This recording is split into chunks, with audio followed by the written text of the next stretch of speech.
What's going on, everybody? Welcome back to another episode of the 1% podcast. As always, I want to thank you guys for tuning in.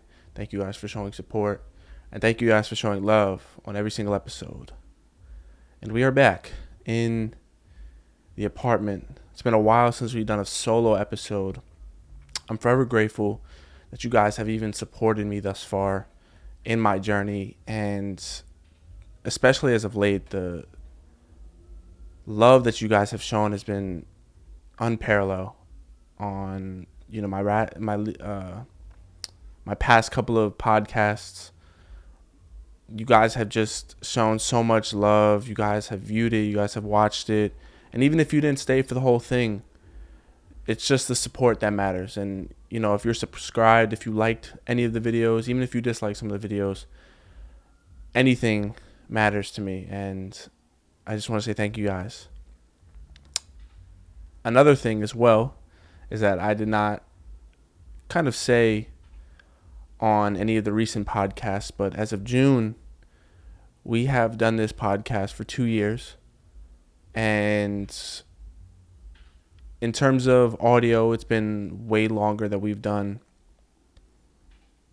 the podcasting for. We're relatively new to the video content, and 2 years of highs and lows, and 2 years of just kind of gaining a skill that I would have not had before, and just feeling comfortable on the camera, being able to talk to so many great people, and just kind of reminiscing and looking back on how much we've done in 2 years. I can't wait, how much better we're able to get, and how much larger of a group and a community that we're able to build, and how this is just the beginning for us. Even though it's 2 years, I do want to celebrate that win of 2 years of the podcast, of making it this far and just being consistent and not giving up, and just continuing to create and continuing to make episodes that are meaningful and conversations that people want to listen to. So thank you for those two things. And I also, within this episode, I wanted to get into, later this month I'll be turning 25. And I often think about what my younger self would have needed to hear, the guidance that he would have needed to have, and just how could that version kind of avoided some of the mistakes or some of the mishaps that I inevitably did. And just some advice that I needed to hear as a kid, not even just as a kid, as maybe somebody in his early 20s, as I'm now going to turning 25. This episode is called A Letter to Your Younger Self, and it is 25 points that I have thought of, and something that I probably would have needed to tell that younger version. As I'm a little bit older, as I'm a little bit wiser, as I've learned a little bit, as I've made mistakes, as I've failed, as life happened, I kind of just want to say these 25 points to not only that version, but to any version of my younger self. And, maybe you guys need to hear these 25 points too. Maybe just a little bit of a reminder for you guys. So I want to get off with this first point. You are right where you need to be. Trust in the universe that things will always get better. And I could think about so many times where in my life that I thought that things couldn't get any worse. That the trials and tribulations that I was going through, and the things that I was going through at that time, were ultimately going to be like this forever. And it's sometimes when you're in those moments that you don't realize that whatever this season currently has, whatever I'm currently going through, at some point will subside, right? They say the storm can't last forever. And a famous Inky Johnson quote that I always love to use, and if I could have told myself this, is that you're not going to be the same person that you were in the storm and the same person coming out. You're going to be a whole different person.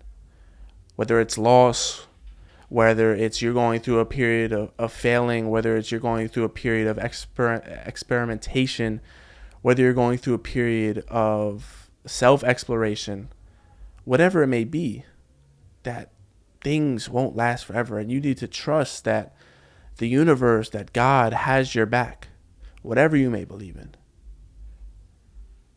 And if I could just go back and tell myself that, I think he would feel a lot better about some of the circumstances that he went through, some of the things that he went through mentally, spiritually, emotionally. And it will get better in due time, as cliche as it sounds, as cliche as it is. But you need to trust that. You can't, it's hard to trust something that's uncertain, that you don't have any control over, right? But it takes certain individuals, and it takes certain things that happen into your life that, listen, we're just not in control as we once thought, or as we want to be. And we have to relinquish the control, and we have to give up that control in order to realize, because like when we're holding something so close and we're holding something so tight, I don't think we really realize how much that is actually hurting us than actually benefiting us. And it's just trusting, right? Especially if you have trust issues or whatever, just trusting that everything is going to work out. And in the moment, it's so hard to tell yourself that things can't get any worse, or things won't get any better. But just understanding that this too shall pass, and this storm will pass, and how much of a better person you will be once you come out of it. So that's just something, for number one, that I really needed to tell myself. On the journey to success, you will lose friends, and sometimes people that you considered family. You can't take everyone with you at the next level. I think losing people, friendships, are one of the things that kind of hurts the most, and you want to take those people with you. You want to be able to bring those people into that next evolution, into that next stage of your life. But one thing that I've realized is that you can't. And sometimes it's just life. Sometimes you, with that friend or friend group, that sometimes you just outgrow each other. And I think that's one of the hardest things, is being okay with the outgrowing part. Because sometimes we never know when it's going to happen. And we never think that the people that we've been friends with the longest, we will lose, or we will fall out of friendship with. And I guess it's just reaffirming yourself that those people were meant for that stage of your life, and they uplifted you, they supported you, and sometimes you have to find a new tribe. And your tribe is not everybody. You attract your tribe, I believe. You attract the people that are supposed to be in your life, and maybe along the way, you guys just fell out of sync. And as I lost a friend that was very close to me, it's something to think about, that at that point in time, it was needed. And now I'm a different version of myself, and now I had to go through that season. I had to go through that in order to essentially realize that maybe that wasn't the friend that you needed in your life. And maybe it's just the friends that you've always had, right? It's like the friends that you've always had in your life that have been there since day one will show the most support. And sometimes the people that you meet along the way may even support you more than those friends that you've been friends with since day one. It's a very tricky thing. It's a thing that isn't really talked about enough, about losing the friends, but just, understanding that the tribe that left is not there will be a better tribe and a more equipped tribe for you as you go on throughout your life. And, especially if you're young, and I get caught up on it as well, is that I haven't even reached a point in my life where I haven't met all the friends that I'm going to have. I haven't networked or been in the rooms with other people that I will inevitably be in with. So it's just kind of keeping that in mind. But I think that's something that's not really talked about as much in our society or in today's world. But inevitably you have to lose people to gain people. So this one is definitely to my younger self, to the version of self that, was growing up playing basketball. Your whole identity isn't a hobby or a sport that you play. Find other things that you are passionate about. And this one's really to my younger self, because 15, 16, growing up, there was the one hobby that I had, basketball. And just how I really constricted my whole identity, how I woke up, how I breathed, slept, and it really ate basketball. That was my whole life. And anybody that knows me close and anybody that's watching, they'll be able to tell you that that's really all that I did, really, growing up, and until I got to my early 20s, was that's all I knew. And I think when you're doing something that's all you know, that there's no way it doesn't become your identity. And it's not until you put yourself, I guess, that time for, people always ask me, like, when did you realize that, basketball wasn't really for you anymore? And I'll probably say during COVID, that time that we had away, and that time that you really either, had a better understanding with yourself, got to know yourself on a deeper level. And it was just that time and space that I allowed to really understand that I've been having a toxic relationship with basketball for such a long time.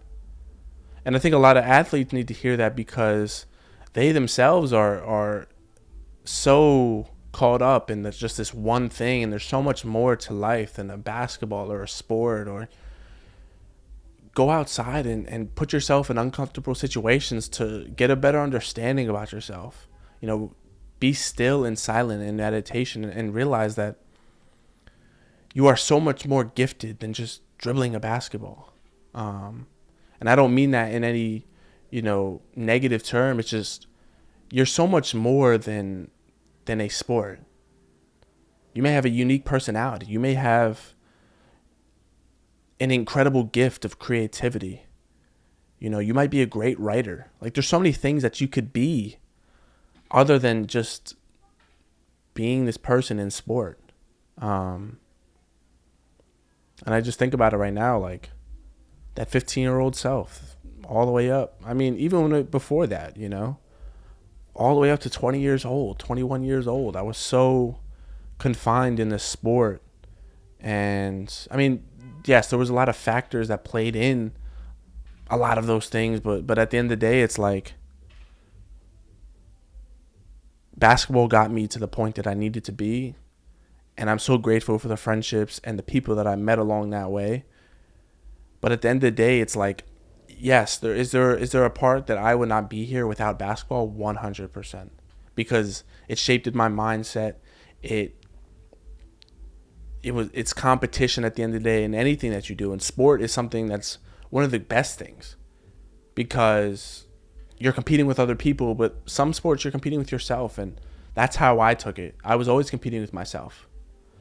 And I wasn't comparing or contrasting to anybody else, but I was just always competing with myself. And that's one of the things that sports does for you. But if I can go back and say, that feeling that you felt at 18, 19 years old or 20 years old of just like letting it go. I didn't know when to let it go. And it had to get to a point where I was just so fed up with the sport that I inevitably did let it go. So to any athlete out there, if you're feeling this weird feeling, this uncomfortable feeling, maybe it's time to let it go. Maybe if you're dragging yourself to get there, if you're not having fun with it anymore, another good indicator that it might be time to just question or ask yourself, like, is this something that I really want to do?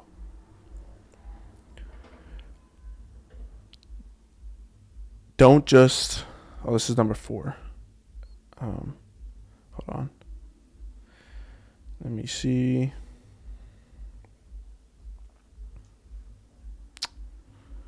Oh, there you go. Don't just bottle up your feelings, the anger, the depression, and sadness. Talk to someone about it. This one goes out to anybody that's struggling with mental health issues, struggling with depression, struggling with sadness, or just struggling with incredible anger. I know some people don't believe in therapy. Some people don't believe in going to somebody to speak to about it, but you have to think about, if you don't go through to a therapist, if you don't pay for therapy, I understand, right? But at the same time, you need to talk to somebody about it, because holding on to all of that anger, that sadness, that depression, and just bottling up is not doing anything beneficial for you. Is not doing anything beneficial for you. There's nothing that is benefiting you by holding all of that in. And in a world where we're losing the vulnerability between ourselves and our sense of reality and other people, social media now is creating that barrier. It's creating the barrier between vulnerability and being honest with yourself and being able to tell somebody something, and also kind of like being judged in a way, like feeling a little bit of judgment in a way. And the only true meaningful connections that you will really be able to have in this life is being able to be open and honest and vulnerable with other people.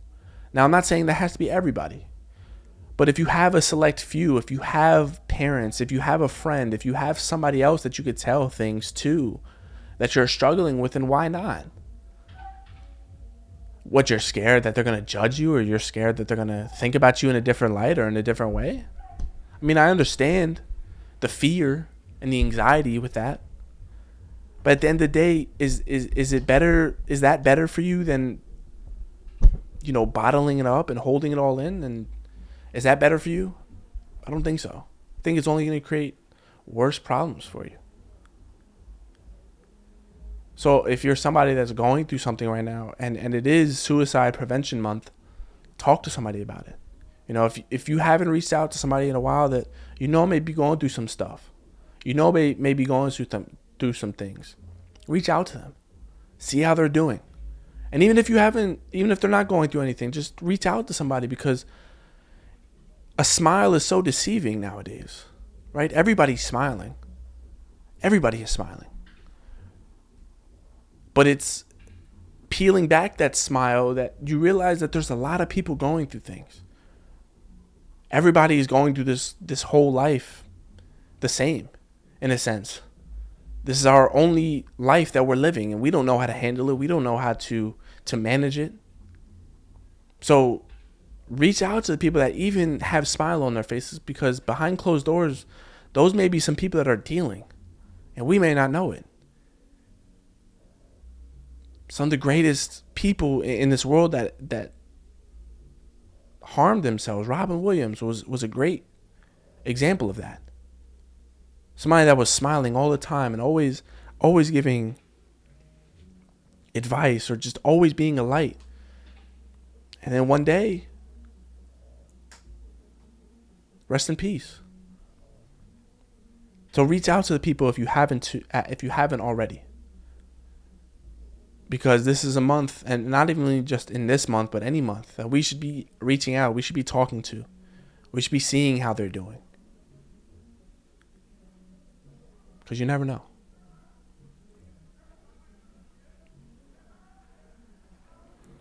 One thing that, that it's even now that I needed to learn, as I wrote this one, was stop taking things so personally. Learn and understand people will be who they are, and you can't just see the good in everyone. And that's something that not only I struggle with, but so many other people struggle with, is that seeing the good in people and just trying to see the good in people, you know, because we feel that everybody is good. And I that's one of my biggest weaknesses, is that I see the good in everybody. You know, even if they've shown me that I probably shouldn't trust them, if I probably shouldn't, you know, be associating with them, I just see the good in people. I make excuses for them. And why am I making excuses for somebody that's showing me their behavior, who they are, and what their true colors are? And it's just something that I've been dealing with. It's just, you know, they have that saying, when people show you who they are, just trust them and believe them, because you're creating a narrative, you're creating a story, you're creating this version of themselves in your head that doesn't really exist. And with their actions, they've shown you exactly who they are. They've shown their cards. They've taken off the mask, you know, and they've given you this version of self that is always who they've been.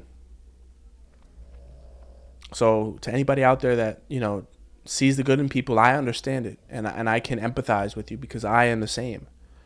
But you have to understand that you have to know your worth. You have to understand who you are, and you have to realize that, like I said in the beginning, not everybody, you know, is for you. Not every tribe is for you. Number 6, stop comparing and contrasting your life to others. Be happy for them and know that your time is coming. Comparison is the thief of joy in every sense of the word. And man, it's just that comparing and the contrasting, right? Just seeing their life and thinking that everybody is having a great life, you know, that everybody is doing well. Kind of goes back to the beginning, like, not everybody is having a great life. Just because their pictures or their videos perceive to be that they're having a good life, or that they're having, you know, fun or whatever it is, doesn't mean that they are. It doesn't mean that the success or the money that they have, or the monetary value, or the things that they're doing, or, you know, the path that they're on, whatever it is, that they're happy. And it was, you know, Blake told me the other day, or not the other day, but one of the last episode, that Stephen Bartlett or Joe Rogan, you know, they seem to be having a great life, but we don't know what happens behind closed doors. And those are some people that I look up to in this podcast game. And I love their podcasts. But I don't know what they're going through. I don't know what they're going through behind closed doors. I can't say that, you know, they have a great life. You know, Joe Rogan was almost canceled one time, and I'm comparing my life to them, or just other people that I see on my social media feed. And I'll be honest with you, like, my scroll time has been pretty high. And I've noticed that that's where it really stems from. And my creativity has gone with it. You know, when I'm sitting there scrolling and I'm looking at, oh, this person's doing so many great things, or, oh, this podcast is so great, or this person is creating so many valuable things and providing so much, and I'm not doing that. And it's like, just why? Because I don't know what mile they're in. I don't know what lap they're on. I don't know how long they've been doing it. Like, I don't know all of these variables. There's so many variables to it, right? And we think an overnight sensation is just something that happened overnight, but we didn't see the 1,000 hours. We didn't see the 1,000 nights of wondering and thinking and planning and executing. And we didn't see all of the 1,000 nights. We just saw the one time that they've gone viral, or that they're succeeding. And we think that it's always been like that, but that's not the case. You know, some people are really struggling. So that's just not for me, for anybody that's listening, is that, you know, comparing your life to somebody else it's just so pointless, right? It's so pointless. We're putting up all this mental energy and mental focus into somebody else's life when we could be building our own tower, right?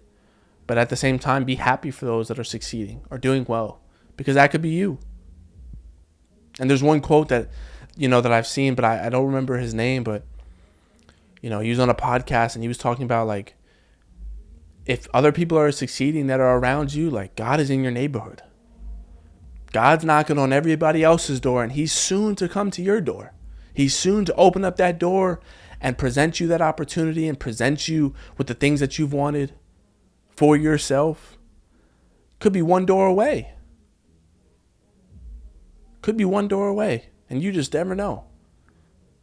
But being happy for other people, I believe that, if you're going to be good to other people, if you're going to be happy for other people, you in return will receive great things. Not just out of the egoic thing, like I'm going to be good to other people because I want things. But I generally want to be happy for other people because they're trying and they're going in the direction that they want and they're doing the things that they said that they were going to do. Why not be happy for them? And I've fallen victim to that. I've fallen victim to the envy, to the jealousy, to all of that. And I'll be straightforward with you. But envy and jealousy has gotten me nowhere. It's created a more bitter version of myself that I don't like. And why not be happy for them? Why not be grateful for where I'm at? And why not be happy and clapping for somebody else because they might clap for me when it's my turn? Just something to think about. Number 7 is don't forget why you started to create content in the first place. Don't lose sight of the why. 1% better, 1% every day. I lose sight. I do lose sight. I have lost sight of it. And you start to wonder, why am I even creating all this content in the first place? But, it's episodes like this and just giving myself advice like this and looking back in retrospect of that version of myself that I once was. And looking back on myself and just, how much growth there's been. And just, I've lost sometimes the why. And I've had to remind myself. I've had to sit in silence. I've had to, journal. I've had to meditate about it. And it's like sometimes, like, what's weird is that when I have lost sight of who I am or what I'm creating or my why, it's just something that happens during that week or during that day that I get a reminder. For example, last week and the week before that, I was clearly struggling. I was clearly going through it mentally. And my girlfriend saw it and she just said, listen, you're right where you need to be. Like, trust that. Trust that you're right where you need to be. Forget everybody else that's doing all these amazing things because you're doing something amazing right here too. And you don't even realize it sometimes. And I don't. And then my mom, a couple of days later, was telling me how proud of me she is. She's so proud of me. She told me that she loved me so much and she's so proud of what I'm doing. And I lose sight of the why in the first place. I lose sight of it. But it's those reminders and it's like God appearing in my face and saying, despite the struggles, despite what you're feeling, you're doing something great. Your why and promoting the 1% better lifestyle and becoming 1% better, even though you may feel like you're not becoming 1% better. That is the most important thing. And I've lost sight sometimes. And those reminders is just God telling me you're doing the right thing. And I've even asked, I've even sat on my bed, looked up at the ceiling and said, God, what am I doing? Like, am I still doing the right thing? Am I still going in the right path? Am I still living in my truth? Am I still doing something that's worth value? And those two things happen in the 2 weeks, those subtle reminders. I don't think that's a coincidence. So when God is always going to be there for you, right? He's always listening. He may not arrive with your answer right away, but he's listening. He may not give you the answer right away. He may say, you just need to hold your horses just a little bit longer. continue to practice patience. I'm going to give you the strength. I'm going to help you overcome these obstacles. I'm going to give you the willpower to succeed. But sometimes you just got to be patient with me. And I promise you I'm listening, and I promise you I'm here. And it's those reminders that lets me know that, the universe, God is always listening, and they're always here for me. And they're always going to give me the answers if I'm just silent enough, and I'm mindful enough, and I'm aware enough, and I listen. Number 8 is let go of the past and stop looking into the future. Be present. Mom calling me. I'm going to have to call her back. Sorry, Ma.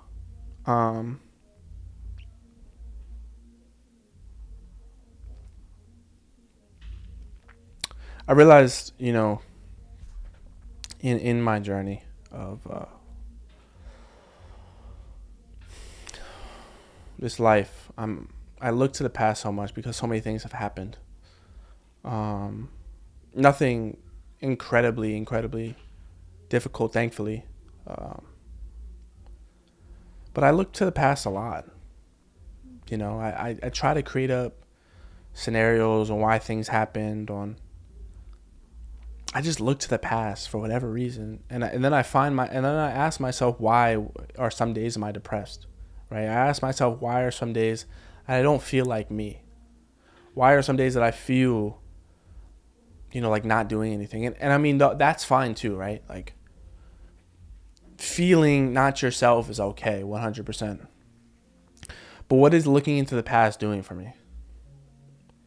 Yeah, it's a reference point.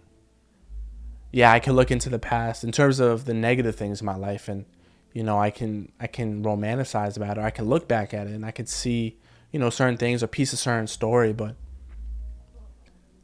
why am I looking into something that has already happened? And then on the other side, conversely, why am I looking to the future of something that hasn't happened yet? And I don't know if it's going to happen.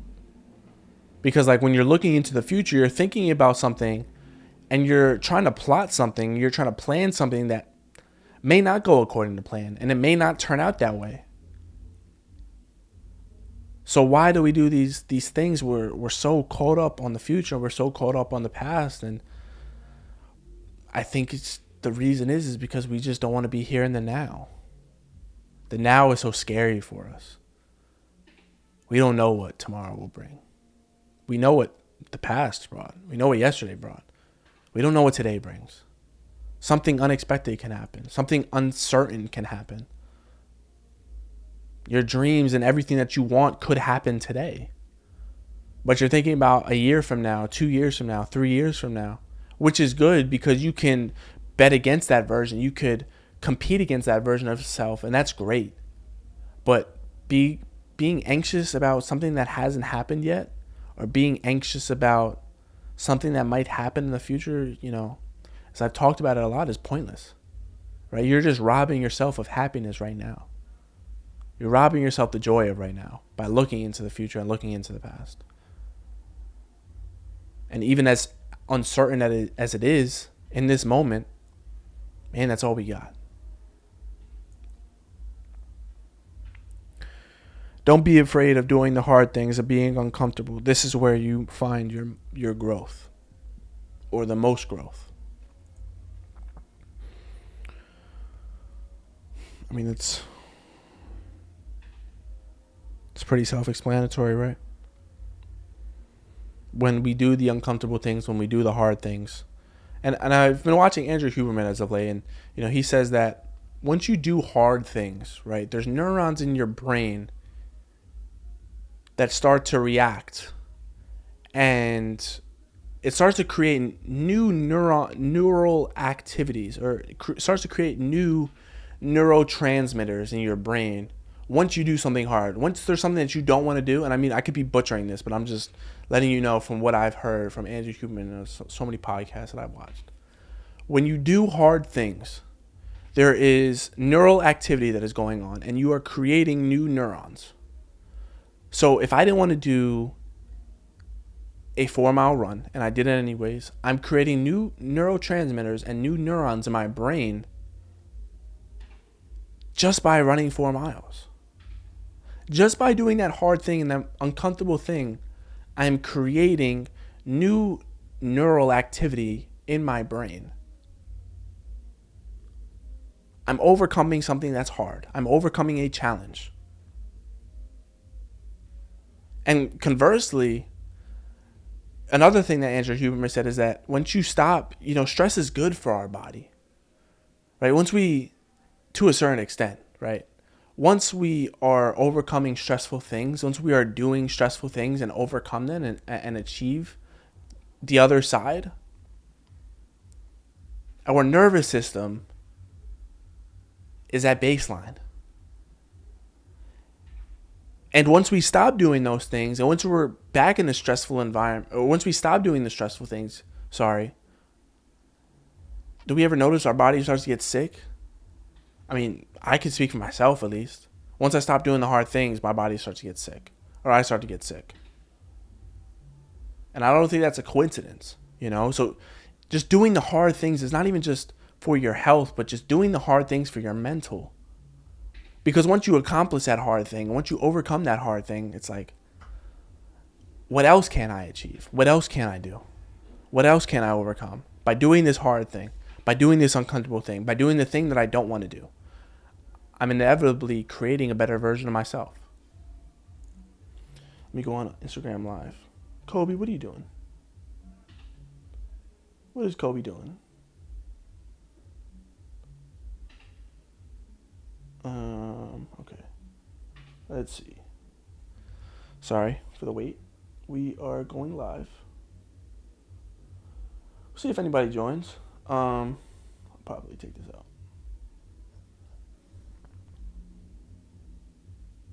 Nice. All right. Number 9.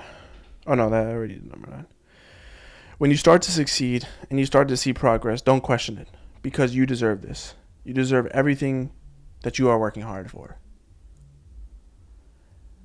And I've robbed myself of my own happiness in that regard, right? Because I think that I'm not worthy of it, or I think that I don't deserve it, or I think that whatever this imposter syndrome is, I just don't believe I deserve whatever I'm getting.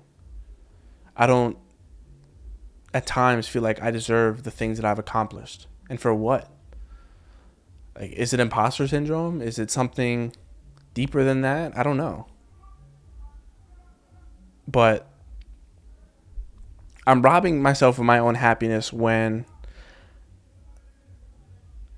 I believe that I don't deserve the success, or I don't deserve the achievements because I work hard for it. Right? Like this podcast, for example. Some people may look at it and we're about to get 600 subscribers, and they may be like, that's nothing. But I set all this up myself. I bought all this. I prep the episodes. I market. I do all of that. And it's like, I should be damn proud of that. I should be proud that I have 600 subscribers, or I'm going to have 600 subscribers. I should be proud of that. I should be proud of the social media that I've created. I should be proud of that. Why am I going to rob myself of my own happiness because I feel like I'm not worthy for it, or I'm dealing with imposter syndrome? Like, what kind of sense does that make? And I don't know. And maybe it's just because I haven't appreciated my own success, or I feel like my success is not good enough, or I feel like the journey that I'm on, I haven't accomplished what I wanted, so I can't be happy, or I can't appreciate it, or I can't celebrate it. But that's such a detrimental mindset to have. And that's self-destructive at the end of the day. So whenever you start to receive great things in life, and whenever you start to succeed, don't question it, because if you're working hard and you're doing right by other people and you're being a good person, at the end of the day, and you're succeeding, like what else could you really ask for? Just looking at some of the people.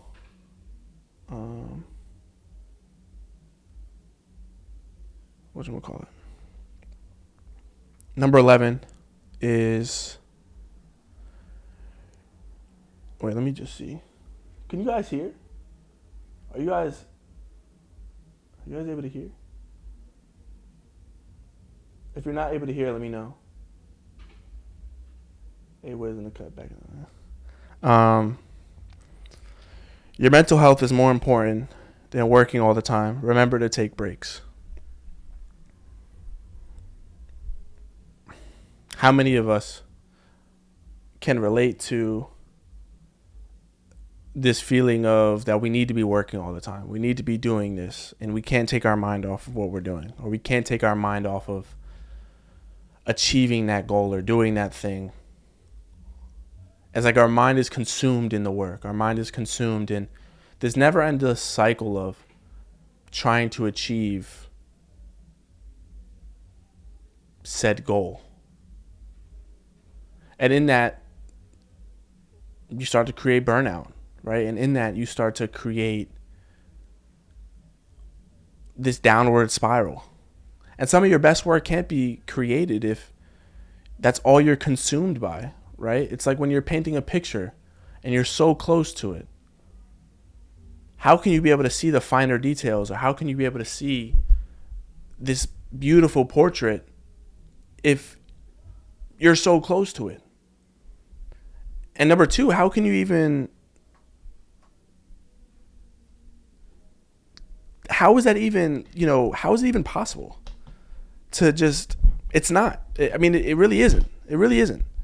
Because you're working 24/7, you're working all the time, and you're not enjoying your life, and you think that, this thing or achieving this thing will make you happy. But if you don't take breaks for your mental health, if you don't sit back and appreciate it for a while, you'll just be so caught up in it, and life will just pass you by. Simply just pass you by. You'll lose friendships, you'll lose relationships, you'll lose people in your life because you don't take breaks. And how many of the most successful people, how many of the billionaires that we have, how many of them harmed themselves because they were so consumed by it, and they genuinely weren't happy, but they just continue to keep going. We have to prioritize our mental health, especially, men, anybody. We have to prioritize our mental health.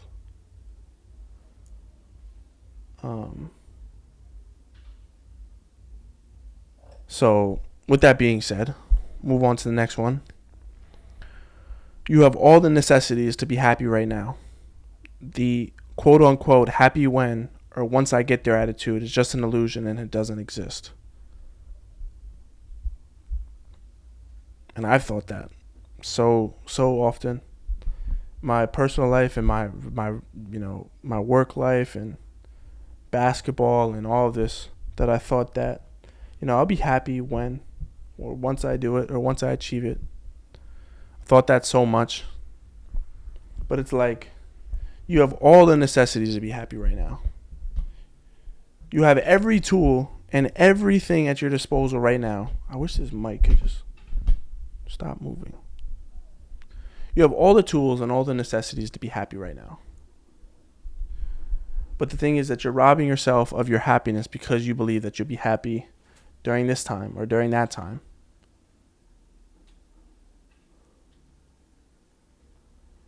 When in reality, that is merely just an imagination. That doesn't exist. There's nothing about that exists. Happy when could be 5 years from now, 10 years from now. And that happy when may never occur. Or it may never happen. It may never be deemed achievable. It's literally just an illusion. Once you get there, once I buy this, once I do this, once I achieve this, once I get this, once I'm here, once I travel, once I get out of here, you're just robbing yourself of the happiness that you can currently have, that's accessible to you. I have a roof over my head. I have food on the table. I have a bed. Some people didn't even have that this morning. And guess what? Here I am. I have a camera that I paid for. I have lights. I have food that's in the fridge. What else? What other complaints could I really have? Because I'll be happy when or once I do this thing. It's merely an illusion. It's something that doesn't even exist. It's something that your mind has created up. Part of that could be a manifestation, though, that I will get to this point and that's different, right? Like I will have a successful podcast or I will be successful. That's different. But saying that you'll be happy when I do all these things or once I achieve this or when I do this is like, man, you're just robbing yourself of your happiness. What's currently happening right now. There's so many things that you could be grateful for.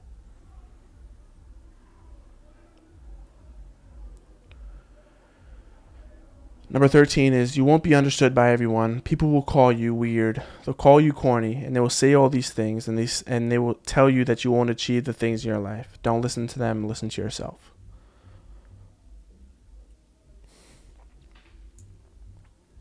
As a society, we've come to the conclusion that other people's opinions matter. And I do believe to a certain extent other people's opinions do matter.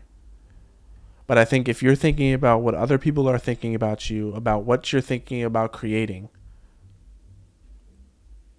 what sense or what point does that make? Once I first started social media, I was like, what if people think about me making videos in a car once I'm doing deliveries of pizza and in between those deliveries, I'm making a video? Why am I thinking about what other people are thinking? Right? They're not living my life. They're not doing the things that I want to do. Me thinking about somebody else and worrying about somebody else that's thinking about what I'm doing. It's like there's so many creative ideas and so many things that can happen to you by worrying about that. But we care about, what social media thinks about us. Or we care what other people think about us. Like some of the people that follow you, we're so worried about people that follow us, but they don't care about us. Right? Like if I go to not Madison Square Garden, if I go to, not Grand Central, what am I thinking about? I can't think of it right now. If I go to Grand Central, right? And I'm over here thinking about what other people think about me once I'm walking through to go to the train station. What sense does that make? And I'm talking to myself when I'm saying this. Like, what sense does that make? If I want to create something, if I want to document something, if I want to build something, why do other people's opinions matter so much? Was it because I didn't get them at one point, from my parents? Did I always feel like a outsider? Like, what is it?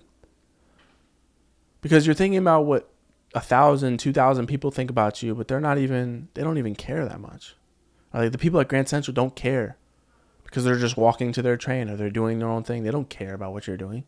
Essentially, they only care once you are successful or once you have created something monumental or once you built something. That's when they start to care. So worrying about something or someone, what they think is literally pointless. It's identifying like what really matters most to you, because at some point you're not going to be here on this earth anymore. You're not going to be here on this earth, You're really not. So you're thinking about something that somebody else is thinking about you, and that's taking up most of part of your day, so you don't even create it or you don't even do it. It doesn't make any sense. But I understand and I can empathize why you may think that. But at the same time, you have to realize, like, what do you want most out of your life? What legacy or what impact do you want to leave? And if you want to leave a great impact, then you need to forget all that and say, fuck that. Number 14, everything won't be perfect or ideal. Make the most of what you got.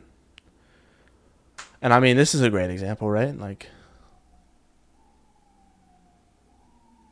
I'm in my Brooklyn apartment. And this room, if you guys can't, you guys won't be able to see this room, but this room is small as shit. And it's not ideal. You know, there's somebody just playing music outside, which is cool. You know, it's not ideal. And the studio that I shoot at is not ideal, right? It's not. It's not what I would want. I wouldn't want to be shooting in this room, but it's what I have, so I have to make the best of it. Because it could be something like this, me documenting being in this room, that one day, once I create a successful podcast, not once, I already have a successful podcast, but once there's a point where I can look back and be like, damn, I was really in this Brooklyn room creating a podcast with the lights right here, right next to my dresser, with the camera right next to the laundry basket. Like, there's so much value that could be brought out of using what you have. And is this optimal? Absolutely not. But it's what I have, so I have to use the best of it. And it's not going to be perfect. Like, this background is not perfect, you know? This light is not perfect. But it's what I have. So why am I going to make excuses about it? Once I started to create content, you know, and I think that I did a good job of it, you know, a couple of years ago, once I started creating content. Like, I was literally in a car, in a Kia Rio. Anybody who's in the live knows who the Kia Rio, you know, knows the Kia Rio that I drove. I was putting the phone on the wheel and creating videos. Like, I had the best of what I had. I didn't have much, but I used what I had. Because at some point, there's going to be some time where I look back and it's like, I was here at one point, and now I'm here, and I'm documenting it. It won't be perfect. So get the perfect idea out of your brain, the perfectionism out of your brain. Just create. Just do the thing that you want to do, the thing that will make you happy. And at the end of the day, if you're happy creating it and you don't make a damn dime from it, then you're happy. How many people aren't happy these days? They have all this money in their account, but they're not happy. They have all these things, but they're not happy. Happiness is subjective, but if you're happy and you're content, or you really love your life, then that's all that matters at the end of the day. Like, if this podcast never made a dime, I would still create episodes. I would still create content. Because I love creating. And I love sitting here talking to you guys. And I love sitting here and spewing out my thoughts and letting these thoughts kind of flush out, because I don't talk about certain things. Or I'd like to, but I don't. You know? So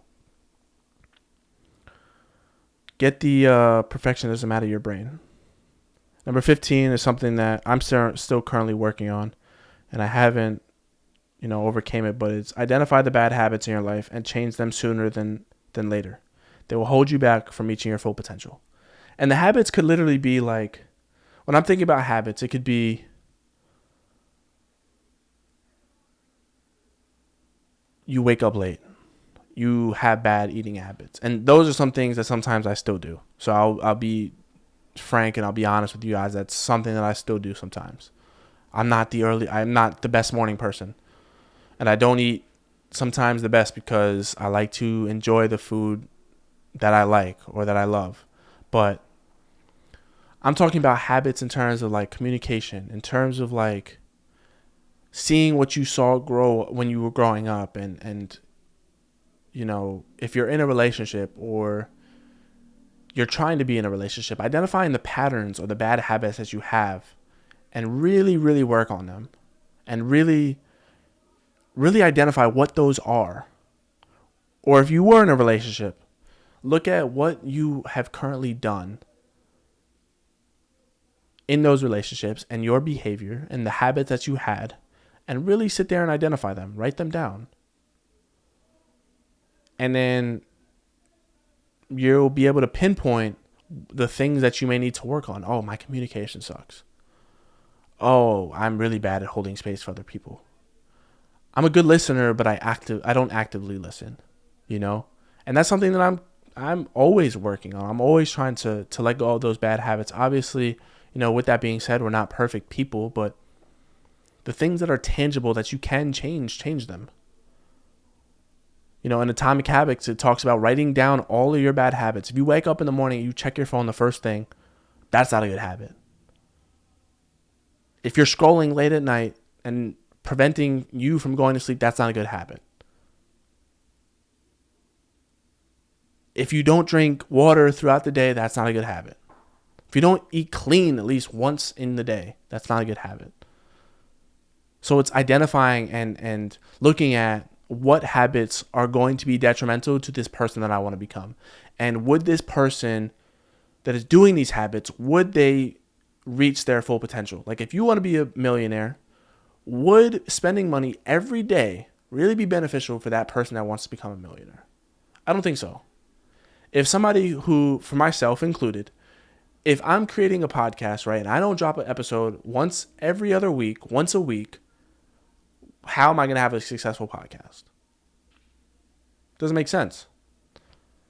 And at this point, I'm thinking out loud, and I'm definitely, I'm going to look back on this, and I'm going to take my own advice. And there's some things that I need to work on, and I need to become better in, But it's just like looking at those things and identifying those things, and what are the bad habits that you have? Write them down. And then be like, this is a bad habit, cross it out. All the bad habits that you have, cross it out, cross it out, cross it out. And all the good ones, you can like put a check mark or something. So it's really just identifying that and really looking at it. And that will help you become better. Got one person in here. Got Mama Wiz still watching. Allow time and space for silence and meditation in your life. It will bring you inner peace and tranquility. I don't think it needs to be more said than that. The best ideas that you could create, or the best person that you could create, or the best version of yourself, lies in the silence. It lies in the meditation. It lies in, meditation doesn't even have to be like sitting there listening to your breath or sitting in an Om state. It could just be walking. Or, in the shower, for example, if you're just sitting there silent, listen to your thoughts. But silence and meditation, I think you'll be able to solve a lot of your problems, or a lot of things that are going wrong in your life if you're just able to sit in meditation. And I've definitely fallen off of it, but I'm starting to pick it back up. But follow the meditation, follow the silence, and it will do wonders for you. You will make mistakes. Don't dwell on what you couldn't do or didn't do, and extract the lesson from each experience. It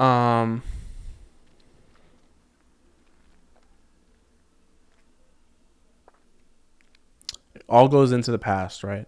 It all has this notion of identifying what you didn't do, what you should have done, and what you couldn't have done, and really scaling it at large. It's really, really scaling it at large. But it's identifying that, you need to make mistakes, right? Like the first episode that I created, or the first piece of content that I created. And when I'm saying this, I'm not saying I'm an expert in any way, but when you first create something, when you are first doing something, you're going to make mistakes. There's been many times that I've made mistakes now where I've been creating a podcast and, I'm editing the podcast and there's something that I messed up, or I had a mishap, or I made a mistake, or there's something that I should have added but I didn't add, or there's a certain detail within the text that I didn't add and I probably should have added. Don't look at your mistakes as mistakes. Look at them as a lesson, right? Like you're failing forward in Will Smith's words. He says, fail often, fail forward, and fail again, I believe it is. There's success in failure. There's success in making mistakes. Because at the end of the day, once you learn that mistake, you won't make that mistake again. Or you may make it again, but you'll eventually learn. You'll eventually grasp the lesson from it. And now you'll be able to apply it to your life going on in the future. And I think the more you're able to learn, the more you're able to reflect and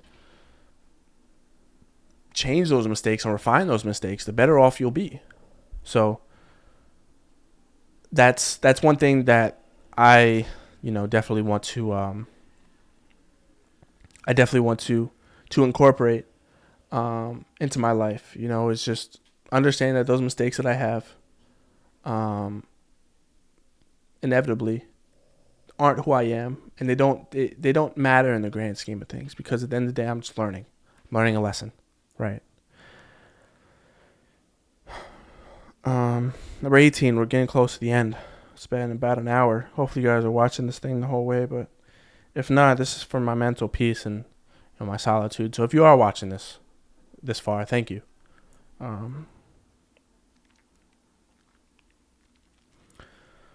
You may never get clarity or answers to situations, and that's okay. Don't keep yourself stuck there. Clarity is something that we often look for and we search, and it's something that we try to grasp in a way. Like, we try to grasp for clarity. We try to sit there and get clarity. And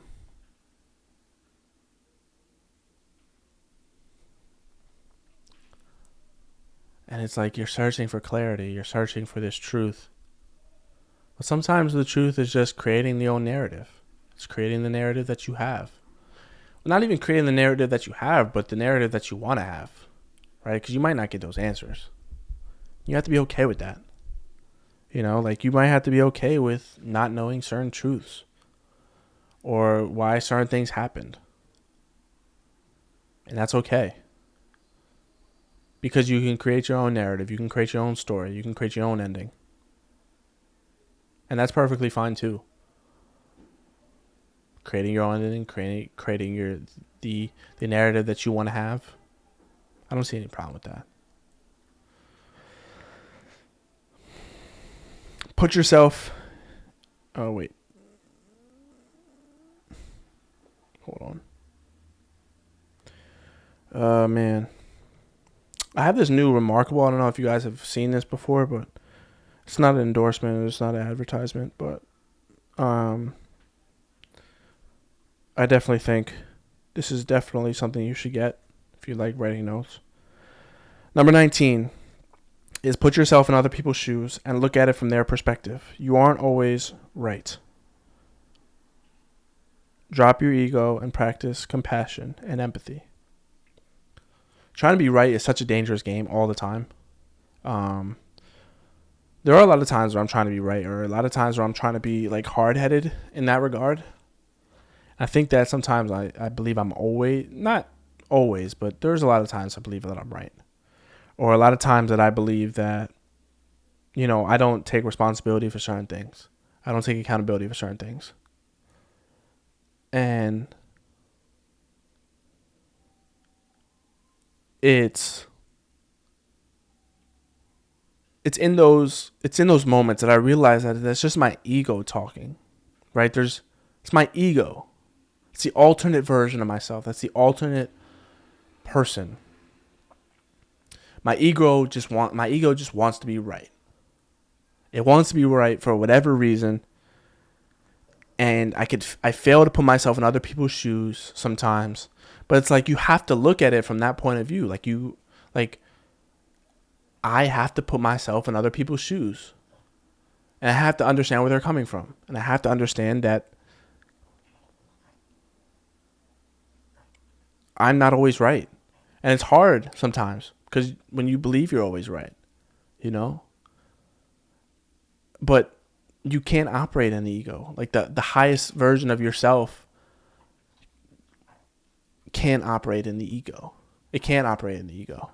Because if you're operating in the ego, you're not operating as your truest self, as your most spiritual self. You're operating out of me, and this is what I want, and this is what I want. And not looking at it from them or you point of view or us point of view. You're just looking at it from my point of view. Drop the ego and practice the compassion and the empathy. I understand what you're going through. I understand that this may be tough for you. I may not know what you're going through, but I'm here for you. Just those simple things, So egoic at times. Because why do I want to be right? Like, what's the need to be right? Who knows? got to dig deeper on that. But being right all the time won't get you anywhere. It's not worth it. It's not worth the fight. Let me see. Tomorrow isn't promised. Do what you can every single day to create a better life for tomorrow.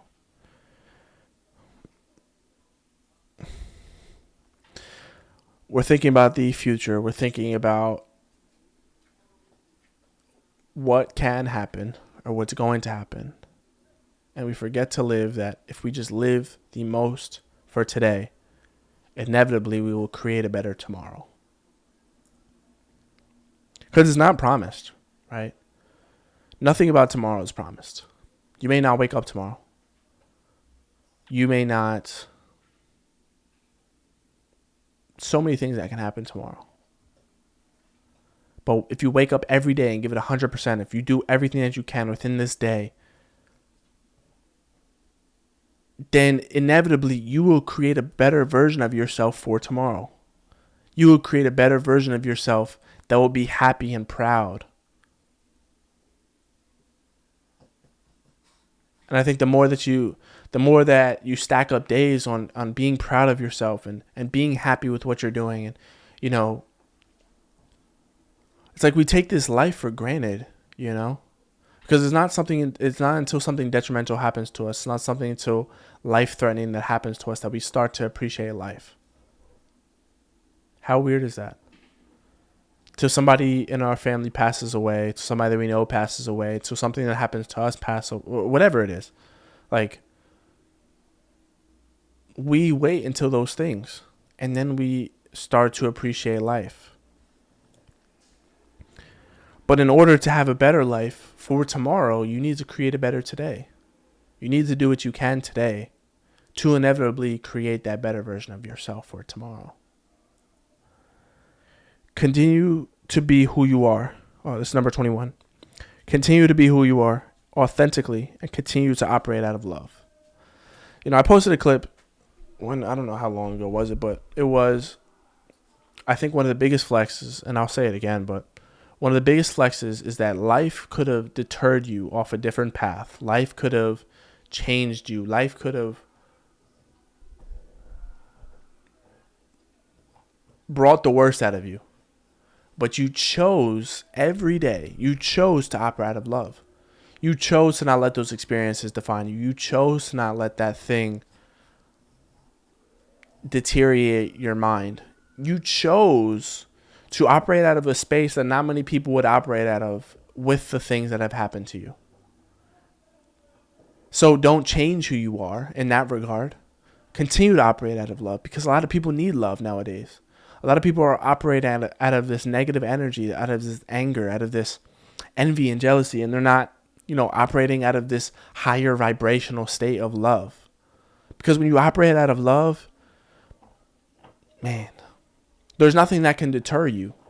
You're operating out of love. You know that you're not doing anybody wrong. You know that you're living in your truth. You know that you're treating everybody kindly and everybody in the same respect or the same regard. You're not treating anybody differently. You're operating out of this high frequency that everybody should feel. But not everybody does feel. So in that regard, in that token, don't let those experiences shape you. Kobe. Man.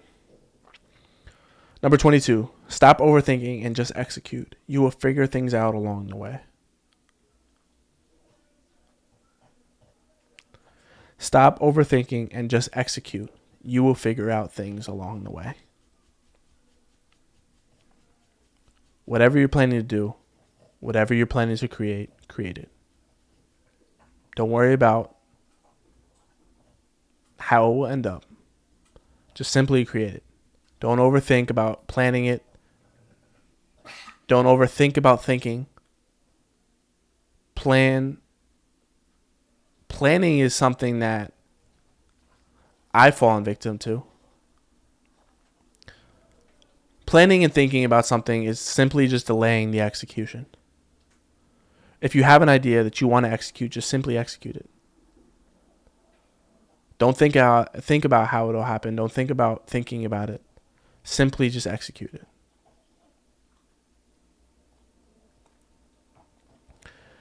You don't have to have all the answers, or you don't have all the answers. To this life, we think about sometimes when we're so young and so naive that we think we know everything. We think we have all the answers. We think that we know best. We think that we know everything in this life. But how naive currently are we, you know? Because we don't have all the answers. We don't know everything. And I think that when you know that you don't know everything, you realize how dumb you kind of are. And it wasn't that realization that I didn't know everything, you know? I thought I knew everything growing up, or I thought I knew everything. I thought I knew best sometimes, but we don't have all the answers. And we need to rely on certain people to help provide us answers or give us answers or help aid us towards those answers, because we don't know it all. And it's that switch, that mental switch. Once you realize you don't know it all, life starts to get really good, because you start to understand that there's so much more to learn. There's so much more to grasp. There's so much things you can pick up. You're just so young in the game, you know. Number 24. Love requires patience. It requires to work on yourself and self-reflect and forces you to grow. True love is being better for yourself, your partner, and your relationship.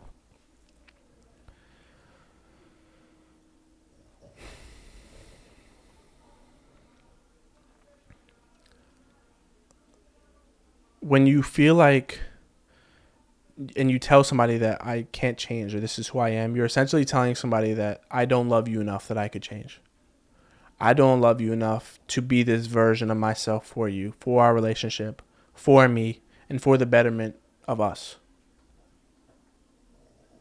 And when you say that this is who I am, you're essentially telling myself my ego is more important than me changing. Me blocking off this uncomfortability towards this new version of myself is more important than the betterment of us or the betterment of the relationship. And that's something that I had to learn, is that you can change. You can let go of these detrimental habits. You can, improvise in a way. And saying that I can't, or this is who I am, is simply just being okay with who you are.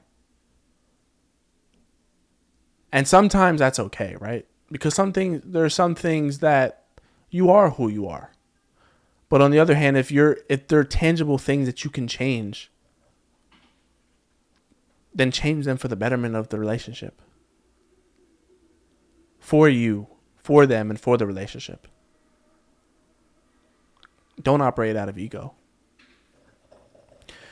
And the last one, I didn't even write this down, but continue to stay focused on the journey. Become 1% better every day. And it's in becoming 1% better every day that you'll realize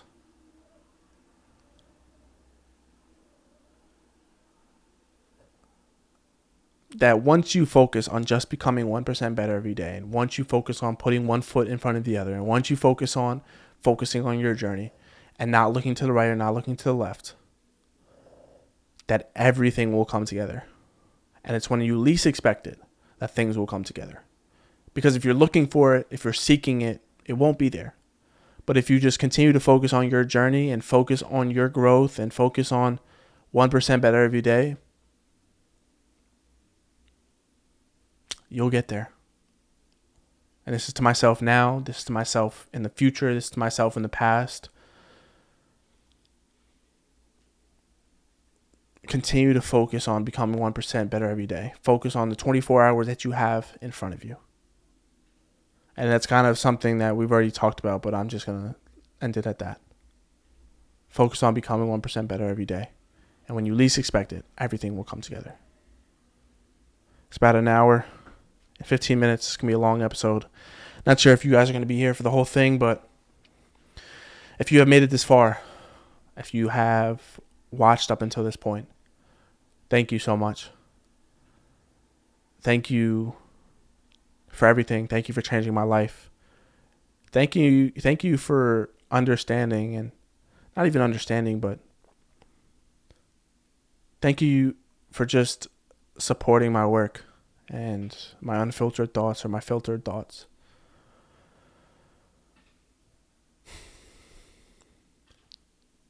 Don't forget to grow today.